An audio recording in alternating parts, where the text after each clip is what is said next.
Então ontem o Hugo já fez a introdução para esse tema. Eu falei nada, mas pensei, olha, vai ser surpresa para ele, que ele comentou que a mortificação deve ser uma das maiores obrigações, realmente, e maiores preocupações de um crente, mas é um tema realmente pouco falado. E eu li um livro de um puritano, o nome dele é John Owen, e ele escreveu um livro muito famoso que se chama Mortificação do Pecado. E é isso, 007, licença para matar, é isso. E a gente vai ver um versículo muito chave hoje, e realmente só analisar esse versículo, ou até só a segunda parte de um versículo. E a mensagem de hoje é baseada nesse capítulo inicial do livro dele. Mas eu queria começar um pouco antes para colocar um fundamento, antes de ouvir para essa ordem que Deus nos deu, para ver por que temos essa ordem. E eu quero começar em simplesmente um desses 4 versículos do Novo Testamento, onde tem a expressão da vontade de Deus. Tem 4 versículos do Novo Testamento que falam assim, isso é a vontade de Deus. E um desses é quase o fundamento da mensagem de hoje, que é sobre a mortificação, o assassinato do pecado. E é isso em 1 Tessalonicenses 4, 34.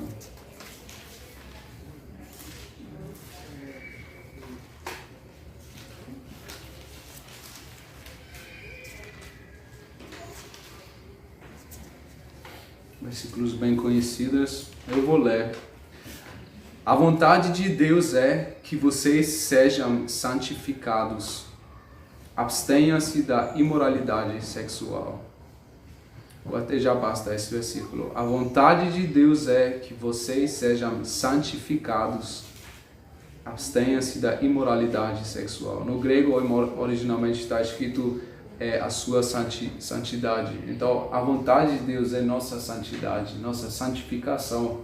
Como Jesus fala também, o seu Pai no céu é perfeito e Ele quer que vocês sejam perfeitas também. E de onde vem essa ideia? Vem diretamente do Antigo Testamento, quando Deus escolheu o seu povo. Ele falou, eu sou santo, por isso vocês devem ser santos também, porque agora vocês pertencem a mim, vocês são meu povo. Isso é em Levíticos 19, versículo 2.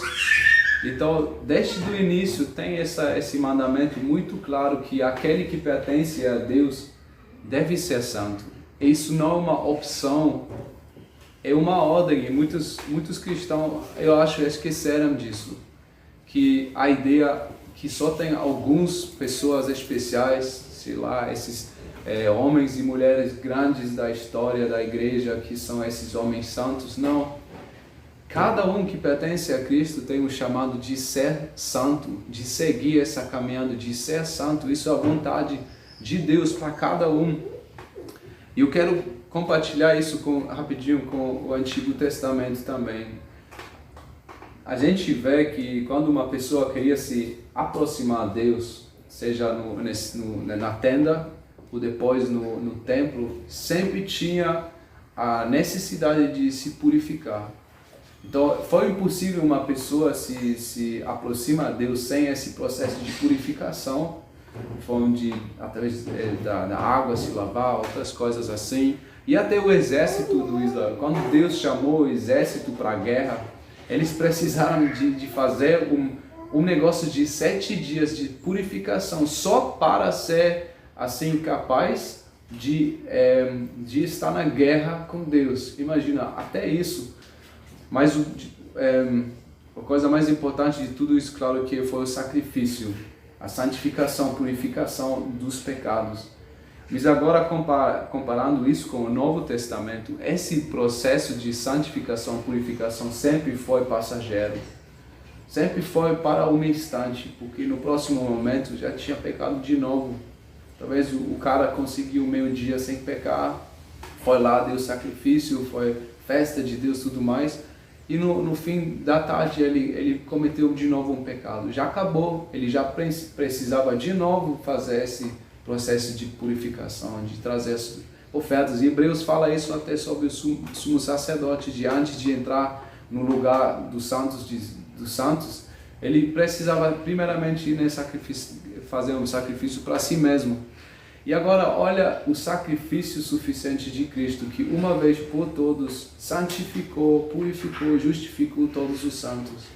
Essa combinação desses três é muito legal, que nós temos em 1 Coríntios 6, versículo 11. Vocês foram purificados, santificados, justificados, uma vez por todas. Então, Jesus nos santificou, Ele nos tornou agora o templo vivo de Deus. Então, é obviamente que o chamado para ser santo é inerente com ser cristão. É impossível não ser santo depois dessa obra de Cristo. Até Ele fez isso como alvo de nos fazer um templo santo, para que nós somos santos igual a Deus. Por isso, Ele fez esse sacrifício para nos separar uma vez por todas do pecado que nos separou de Deus. E agora nós somos livres do pecado para viver em santidade. E o preço dessa santificação foi alto demais. Pedro lembra disso na carta dele, na primeira carta. Ele fala logo no início, lembram do preço que foi pago para vocês. Não foi ouro, não foi prata, mas o sangue precioso de Jesus. Então olha o custo que Deus deu, Ele pagou para conseguir nossa santificação. Então, não buscar a santificação significa desprezar esse sacrifício, e muito mais, né? Aqui no mesmo capítulo de 1 Tessalonicenses, olha aqui Paulo escreve, versículo 7, porque Deus não nos chamou para a impureza, mas para a santidade. Portanto, versículo 8, aquele que rejeita estas coisas não está rejeitando o homem, mas quem? Mas a Deus, que lhes dá o seu Espírito Santo. Então, um cristão que brinca com o pecado está diretamente desprezando o próprio Senhor. Com sua atitude, pode ser por causa da ignorância, pode ser por causa porque ele é rebelde, sei lá, mas com essa atitude ele demonstra uma despreza primeiramente do sacrifício de Jesus na cruz, mas também Deus. Que ele fala, Deus é santo, me chamam para ser santo, mas eu desprezo isso. Eu brinco com o mundo, com o pecado. Então isso nos mostra claramente que tem um grande problema, uma contradição. Um cristão que não quer santo, isso é um absurdo realmente. Não existe nesse termo. Igual como não existe um quadrado redondinho. Não existe esse termo. Da mesma maneira, não existe um cristão que não é santo, que não vai buscar a santidade.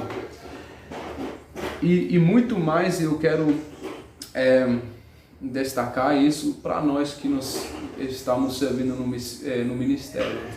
E até o pecado vai trazer ruínas para todo o nosso ministério. Impossível servir a Deus com pecado em nosso meio. E eu quero olhar para a minha vida, porque refletindo quando eu li esse livro, me fez pensar muito a necessidade de estar tão perto com Jesus, andando mesmo no Espírito, qualquer dia, momento, porque o que o diabo quer fazer é isso, nos levar para cair em tentação, para pecar. Ele sabe que ele não pode separar de Deus, mas ele vai pelo menos tentar atrapalhar o serviço, o ministério. Ele vai tentar pelo menos causar alguma coisa que vai fazer mal para o reino de Deus. E temos muitos testemunhos disso, de pastores e mulheres, homens que caíram, que trazeram tanta vergonha para o ministério. Mas não precisa um caso grande, mas pode ser no dia a dia também. Eu sei, olha, nós temos que pregar temos o privilégio de pregar quase cada dia. Eu sei, se eu deixo pecado na minha vida, como eu posso ser uma bênção usada por Deus pela tarde na unidade? Impossível. Até eu sinto isso. A gente vai ver isso depois também. E isso como a segunda parte da base que eu quero colocar, está escrito em 2 Timóteo 2. Vamos abrir lá rapidinho também. Famosos vasos da honra. Vou ler 2 Timóteo 2, versículo 20 e 21. Numa grande casa há vasos não apenas de ouro e prata, mas também de madeira e barro, alguns para fins honrosos, outros para fins desonrosos. Se alguém se purificar dessas coisas, será vaso para honra, santificado, útil para o Senhor e preparado para toda boa obra. A gente vê aqui que Paulo fala que até um pré-requisito de ser útil é santificação. Sem ser santo, você não pode ser útil para a obra do Senhor. É isso, você vai sujar o vaso que Deus purificou com seu sangue e se jogar de novo na lama, digamos assim. Antigamente foi isso a nossa natureza. Como tem esse exemplo com um porco, você pode dar um banho para o porco, lavar, cheirosinho, mas ele vai se jogar diretamente de novo no lama. Isso foi o estado do ser humano sem Cristo. Mas agora nós fomos purificados exatamente para nunca mais nos jogar na lama. E alguém que vai brincar com o pecado e não fica muito atento assim, vai sujar de novo aquilo que Deus purificou com seu sangue. Então, mas tem essa diferença que antigamente o pecado foi programação, não foi possível evitar. Agora, quando um cristão peca, é um acidente. E nós temos o nosso lugar do socorro, que 1 João 1, versículo 9, aquele que confessa Deus é justo e fiel. Mas isso não é para agora, isso é caso da acidente, mas nosso caminho, nosso alvo deve ser isso, caminhar em santificação, para ser esses vasos de honra e ser usado por Deus no ministério, ser usado por Deus para trazer glória e tudo mais. E eu já experimentei isso, como o pecado vai destruir isso, roubar a paz, até atrapalhar que você não pode mais ir nesse momento, servir a Deus da forma que deveria ser. Então nós devemos ter toda a cautela. Jesus fala isso também. Sempre estão em vigilância, porque a tentação chega para não cair em tentação. E interessante que ele faz parte disso também da oração, quando os discípulos peçam que o Senhor nos ensine a orar. Isso faz parte da oração, nos não deixa cair em tentação. Então, falando tudo isso, agora vamos tornar nossos olhos para o pecado. E eu quero começar isso com relatar uma história que faz parte da famosa obra de Homero, da Odisseia, que é uma das obras mais significantes da literatura antiga, que conta a volta desse rei da Ítaca, aquele rei, né, que tinha essa boa ideia do cavalo de Troia. E depois dessa guerra dos gregos, eles venceram, ele tinha que voltar, esse rei Odisseus, para sua terra. Mas a volta foi realmente uma aventura de 10 anos. E foi perigo de perigo, aventura de aventura, e quase sempre eles perderam uma vida. Mas no final ele conseguiu. E nessa volta tem uma parte muito interessante que vocês talvez já ouviram, os sirenes, que eles passaram na água muito, muito perigosa, e lá tinha esses monstros que se chamam sirenes, e eles tinham, como? Sereias. Sereias? Então é sereias em português. E eles começam a cantar, e com essa música, isso deixa louco todos os homens. Então isso vai fazer ferver a vontade sexual, que ninguém consegue mais pensar direto, como os loucos, só atrás desses vozes. Mas no final, com isso, eles querem chamar eles para pedras, para que assim o navio vai bater na pedra, naufragar, e os homens vão ser a comida, o almoço dessas sereias. E o que nós fazemos quando a gente ouve as sereias cantar em nossa vida? quando isso chega à tentação, porque isso tem um poder tão grande. Eu quero compartilhar o que Bonhoeffer escreve sobre a tentação, especialmente a respeito disso, porque um poder que nós não temos poder para lutar contra, é impossível, nós não temos isso. E aqui esse livro de tentação, ele escreve sobre isso.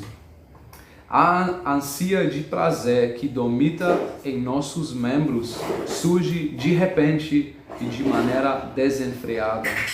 A cobiça toma conta da carne com poder irresistível. Um fogo que ardia sem chama é atiçado de repente. A carne arde e já está em chamas. Quer seja o desejo sexual, a ambição, a vaidade, o desejo de vingança, a busca de glória e sede de poder, a avidez pelo dinheiro, ou então, por fim, aquele prazer indescritível com a beleza do mundo, da natureza. Isso não faz diferença nesse caso. A alegria em Deus se apaga em nós e nós buscamos toda a alegria na criação. Nessa hora, Deus se nos torna inteiramente irreal, perde toda a realidade. E a única coisa real é o prazer com a criação. A única realidade é o diabo. Não é com ódio contra Deus que Satanás nos enche nesse caso, mas com esquecimento de Deus. Eu acho que maravilhoso como ele descreve o que acontece na hora de tentação, que o Satanás, ele não nos enche com rebelião contra Deus, mas simplesmente com esquecimento. Deus se torna irreal, ele não está lá nesse momento. A única coisa que está real é isso que está à nossa frente, seja o prazer sexual ou qualquer coisa. E é tão forte que é para esquecer tudo de Deus.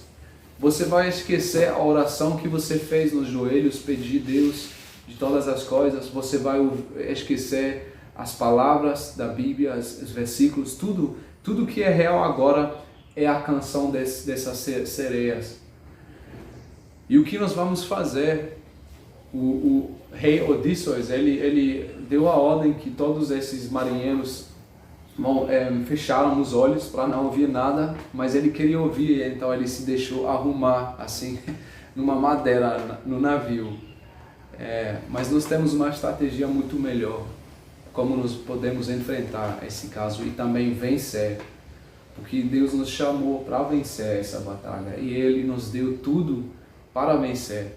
E a primeira coisa que nós devemos entender é isso, que a gente brinca com esse fogo do pecado porque ainda não reconhecemos a face feia do pecado. Muitas vezes é tão fácil brincar com o pecado porque nós esquecemos a face feia do pecado, a destruição. E como o canto das sirenes e das sereias são tentador bonito, mas por trás delas só está a corrupção. E nós devemos desmarcar a tentação e ver a verdade face do pecado, a destrutividade, o mal e a ofensa que está desobediência ao Deus vivo e santo.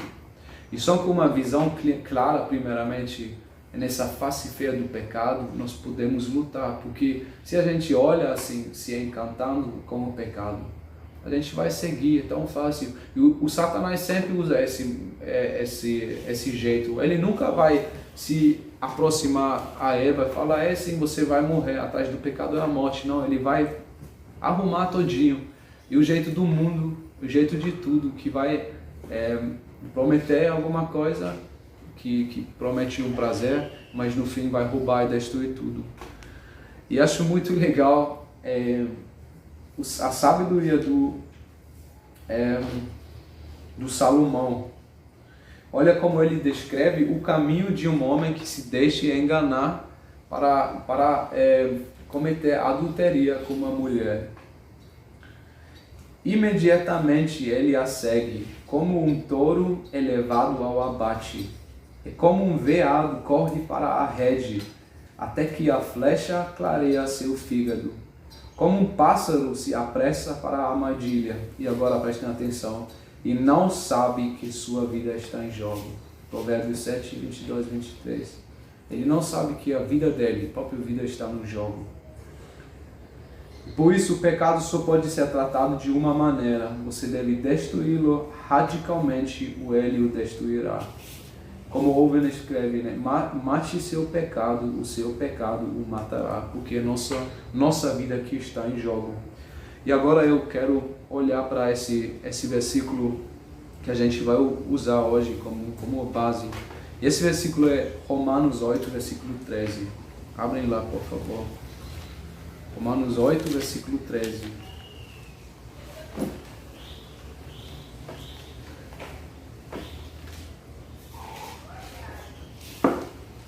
Eu só quero relembrar que Paulo escreve aqui não para descrentes, ele escreve isso para uma igreja. São todas pessoas cristãs. Pois se vocês viverem de acordo com a carne, morrerão. Tá vendo? O pecado, se você não trata com o pecado, você vai morrer. Ou você mata o seu pecado, o pecado vai te matar. E agora? Mas se pelo Espírito fizerem morrer os atos do corpo, viverão. E hoje, nessa manhã, eu quero focar nessa segunda parte. Se pelo Espírito fizerem morrer os atos de corpo, viverão. E nesse livro de mortificação do pecado, o John Owen, ele identifica 5 pontos, só nessa segunda parte, 5 pontos que eu gostaria de compartilhar com vocês, porque eu vi isso muito legal, como um fundamento nessa batalha com o pecado. E o primeiro ponto é isso, é atribuído um cargo, uma tarefa. Qual é? Matar as obras do corpo. Então, como eu já falei, a santificação não é uma opção para o seguidor de cristão, mas é uma ordem. Igual isso, a preocupação ou a obrigação de matar o pecado, de assassinar o pecado, é uma ordem, não uma opção, não uma escolha. Não é assim, só aquele crente que já atingiu um certo nível na sua caminhada. Não. Desde o início, Deus dá a ordem na sua palavra: mata o pecado. Mata o pecado. Aquele que foi santificado pelo sangue de Cristo não tem mais nenhuma parte no pecado e se esforça para viver santo. Combater o pecado não é uma opção, mas um comando. É uma parte essencial da santificação. E o cristão que não segue este chamado está vivendo em desobediência à palavra de Deus. Então, nós devemos focar nisso, olhar para isso como um comando direto, uma ordem direta de Deus para nossas vidas. E fazer isso realmente um alvo das nossas vidas. E quantas pregações vocês já ouviram sobre isso? Eu pouco nas minhas vidas, quase eu nem posso lembrar. Talvez uma coisa que falou rapidinho, mas uma pregação só dedicado a matar o pecado, nunca vi, acho que nunca vi na minha vida. Mas Paulo faz isso chave da sua mensagem aqui em Romanos 8. E ele fala especialmente o que devemos matar, as obras do corpo. E o John Owen, ele descreve um pouco o que significa essas obras do corpo. Tanto nossas ações pecaminosas externas, quanto nosso desejo malignos internos.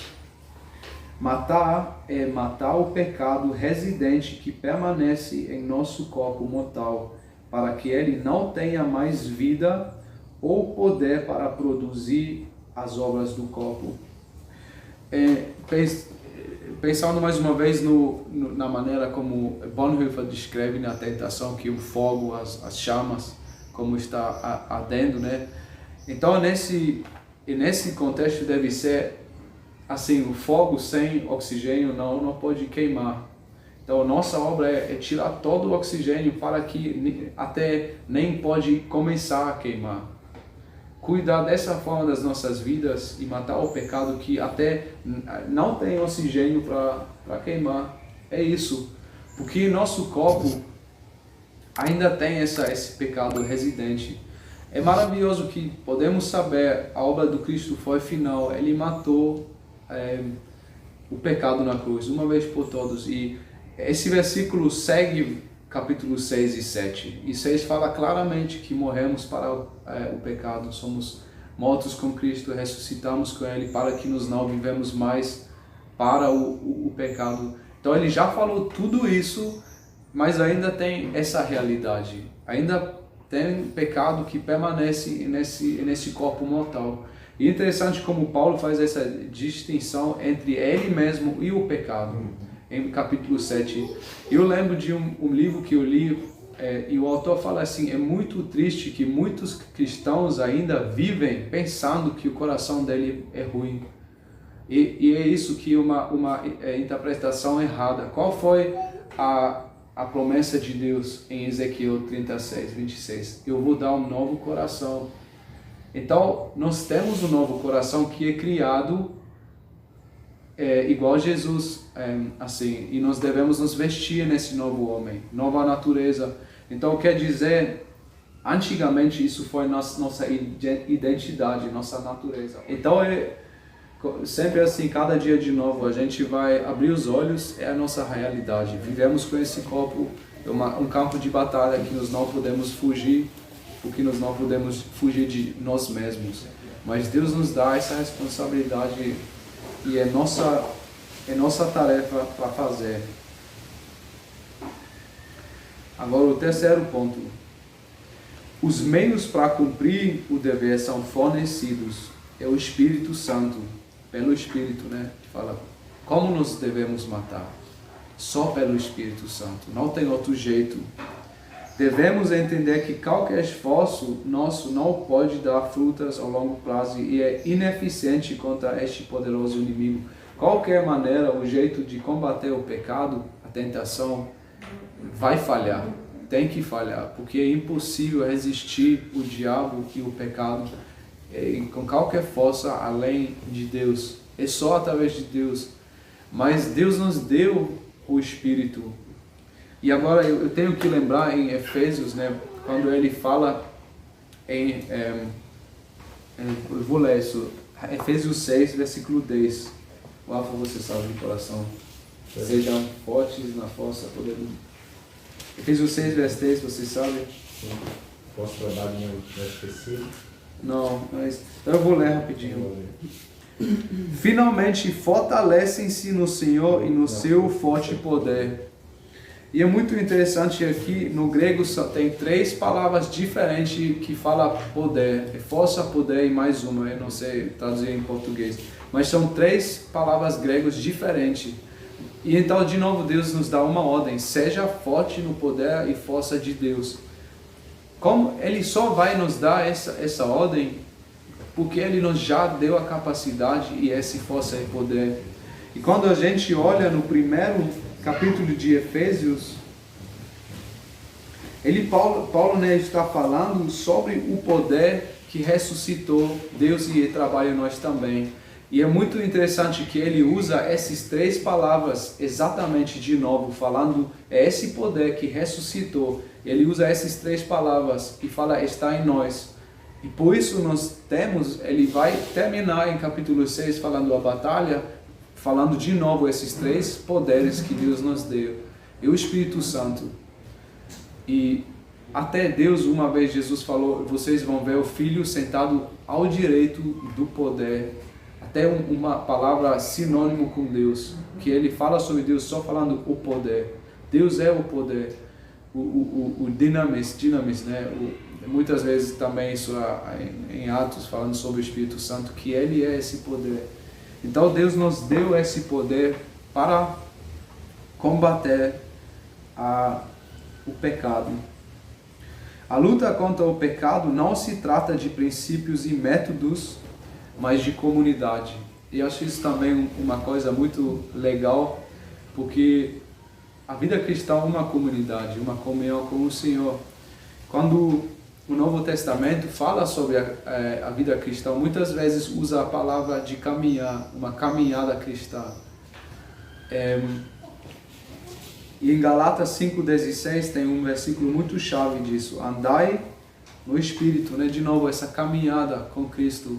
Andai no Espírito e não ireis cumprir o desejo da carne. Então tem uma promessa aqui que nos mostra, se você andar no Espírito, você não vai cumprir o pecado. Não vai cumprir o desejo da carne. Então é uma questão de andar no Espírito.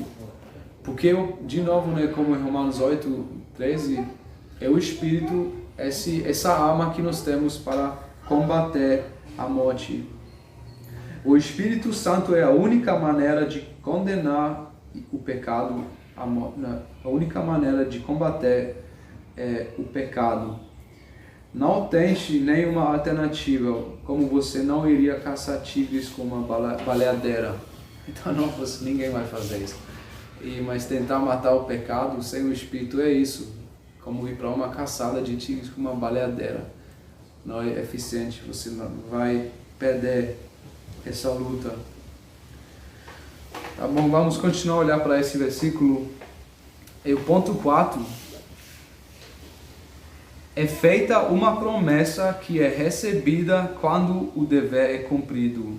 Viverás. Se pelo Espírito matar o pecado, viverás. A vida que é prometida significa a vida espiritual com Cristo hoje.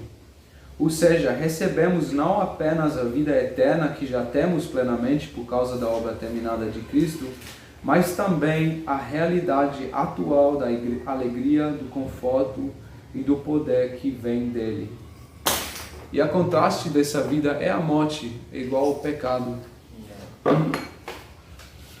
Eu não sei se vocês já passaram por um momento assim, mas quando o pecado entra na vida, isso se sente como a morte, se sai de ti a vida.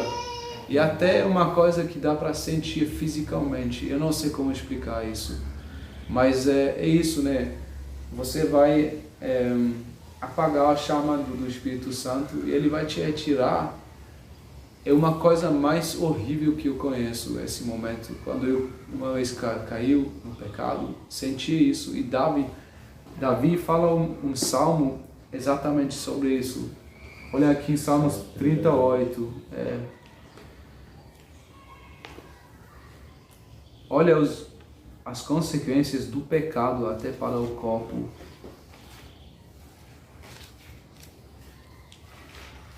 Isso tira a alegria, isso tira a comunhão com Deus, isso joga alguém da luz para a escuridão diretamente. Só quero ler esses 3 versículos, 4, 7 e 8. Minhas culpas me afogam, são como um fardo pesado e insuportável. Estou ardendo em febre, todo o meu corpo está doente, sinto-me muito fraco e totalmente esmagado. Meu coração geme de angústia.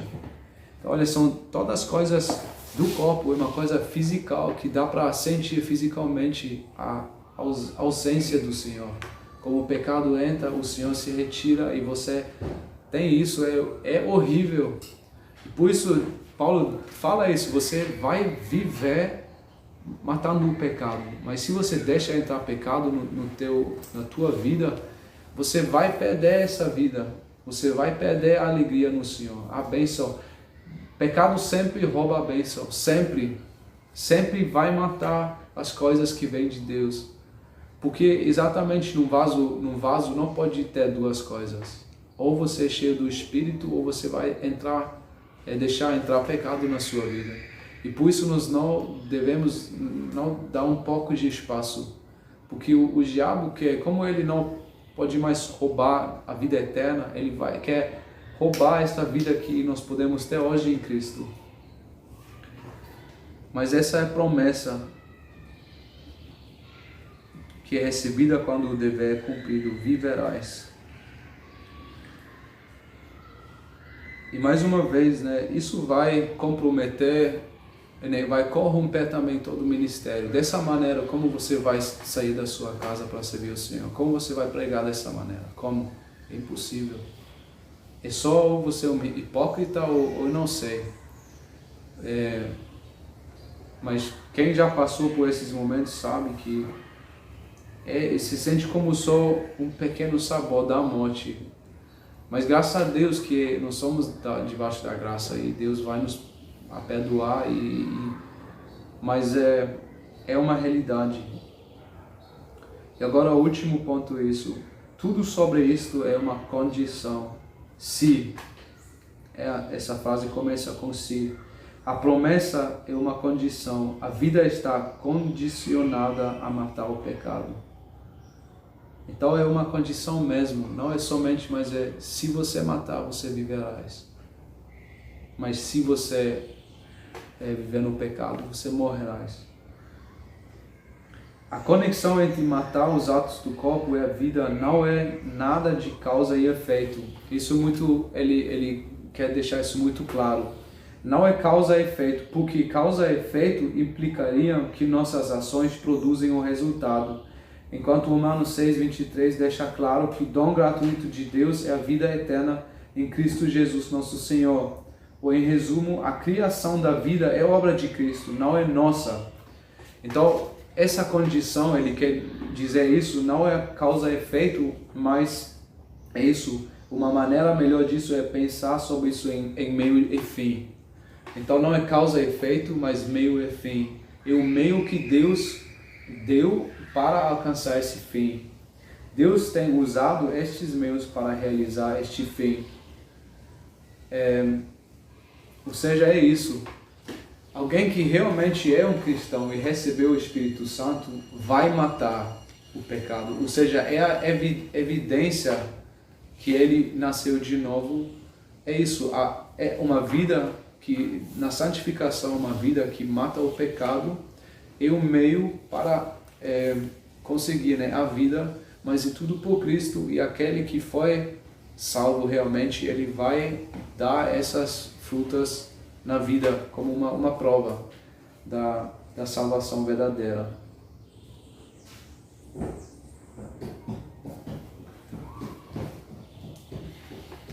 Então, olhando para tudo isso, o que isso fala sobre, né, como nós podemos aplicar isso. Quando eu li esse livro, eu falei, olha, a partir de hoje eu vou colocar isso na minha agenda de todo dia, mas como prioridade, matar o pecado. E o que nós podemos fazer é fazer isso uma parte do dia por dia, na nossa oração, pedindo a ajuda de Deus para viver em santificação e matar o pecado. Porque essa batalha não é uma coisa passiva, mas muito ativa. Uma coisa muito, muito ativa. Isso significa para nós que devemos dedicar toda a nossa energia e dedicação a esta tarefa. Vivemos em total dependência de Deus. E essa dependência é nossa fonte de vida. Só através de Jesus podemos dar frutos. Como temos tudo o que precisamos, não há mais desculpas baratas também. A gente viu que temos tudo para vencer essa batalha, então não tem mais como fugir ou dar desculpas, porque eu pequei uma coisa assim. Não, mas é uma coisa que realmente uma responsabilidade que nós devemos assumir. Então faça parte regular da sua vida de oração, pedir a Deus forças para matar o pecado e viver santo. E esteja atento a esta batalha e não fuja dela, porque fugir para cá significa apenas virar as costas ao inimigo. E só mais um pensamento que eu acho muito incrível é essa ideia, né? Deus poderia fazer isso, que no momento da salvação Ele nos já deu um corpo glorificado, um corpo que nunca peca, mas que já somos realmente novos sem pecado, mas Ele não fez. E por que Ele não fez? Acho que tem várias razões. Uma delas, o John Piper falou uma vez, para que a gente sempre vive na dependência dele, porque assim nós somos totalmente dependentes da graça dele. É uma razão, mas eu vejo mais uma outra razão que é muito, muito glorioso para Deus. Como você pode mostrar da melhor forma a vitória sobre o pecado, se não assim através disso, que Deus demonstra para o mundo espiritual, para o diabo, para o mundo, para o pecado, que Ele pode salvar uma pessoa e a pessoa vai continuar vivendo um corpo podre, caído no pecado, o pecado que mas Ele vai vencer sobre esse pecado. Olha que isso é maravilhoso, que Deus mostra a capacidade de realmente dar vitória sobre o pecado disso. Que Ele vai dizer, olha, você continua vivendo com um corpo onde habita o pecado, mas eu vou te dar meu Espírito Santo e todo mundo vai ver que você pode vencer sobre o pecado. Isso é santificação. É uma obra maravilhosa que traz tanta glória para Deus. E eu só penso em algumas pessoas que eu conheço que Deus transformou. É glorioso isso. Uma pessoa que roubou, que você não podia confiar, onde eu posso dar tudo isso, e a pessoa é confiável, porque agora ama Jesus.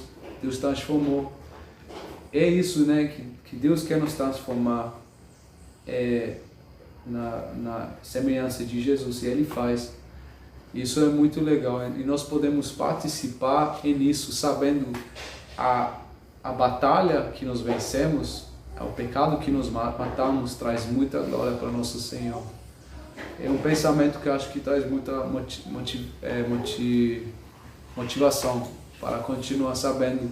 É graça dele, mas quanto mais crescemos na santificação, quanto mais matamos os pecados, podemos trazer muita glória para Jesus. E agora eu quero encerrar lendo uma citação para vocês de Robert Murray M'Cheyne. Talvez vocês já ouviram o nome dele. Ele foi um pregador que morreu muito cedo. Acho que ele tinha 29 anos, mas foi uma grande bênção. E os livros dele, o que ele escreveu até hoje, tem uma grande influência. Eu quero encerrar de fazer de novo essa ligação para os vasos de honra, né? A santificação. Para servir Deus precisamos ser santos. Então, eu vou ler. Não se esqueça da cultura do homem interior. Quero dizer de coração, quão diligentemente o agente do Calvário mantém seu sabre limpo e afiado. Cada mancha que ele esfrega com o maior cuidado. Lembre-se de que você é a espada de Deus, seu instrumento. Confio nele, um vaso escolhido para levar seu nome. Em grande medida, de acordo com a pureza e perfeição do instrumento, será o sucesso. Mais uma vez. Em grande medida, de acordo com a pureza e perfeição do instrumento, será o sucesso. Não se trata de grandes talentos que Deus abençoa, tanto quanto a semelhança com Jesus. É isso. O ministro santo é uma arma terrível na mão de Deus. Amém, irmãos?